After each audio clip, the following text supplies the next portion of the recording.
Thanks very much. Today is quite a very important day because the minister is going to table the MTBPS, and there are critical issues that the minister has to attend to. Not so long, there was a letter issued out by the then DG talking about cost-cutting measures. And it must be very clear that that letter is not an instruction. It is an advisory note because it was touching on quite a number of very critical issues. You can't, for now, for instance, go into cost-cutting measures on infrastructure, which is very critical for the lives of our people.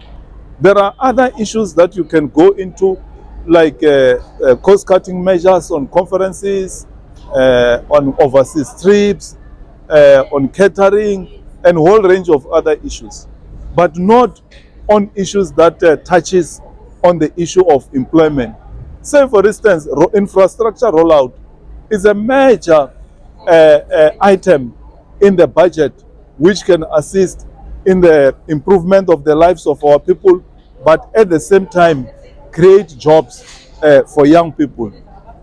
We have to acknowledge that in terms of census 2022, there has been lots of improvement on the lives of our people. The past 29 years, now that we are going to celebrate 30 years, you can see that more and more households have access to piped water. More and more households have got access to electricity, sanitation, education. Census 2022 report is very positive about what the ANC government has done in the 30 years of its governance. So, but what we expect the minister to attend to are critical issues. How are we going to deal with youth unemployment? How are we going to deal with poverty reduction? How do we deal with inequality? And that should be put in his speech in the form of programs. That in terms of economic recovery and reconstruction program, this is the direction that the economic growth trajectory is going to take. There are issues of SOEs. SOEs are the critical institutions that make sure that this ANC government becomes a developmental state. You can't talk about the developmental state if you don't touch the issue of SOEs. As we speak, we have got challenge with Transnet. Transnet is a very big institution or a very big entity.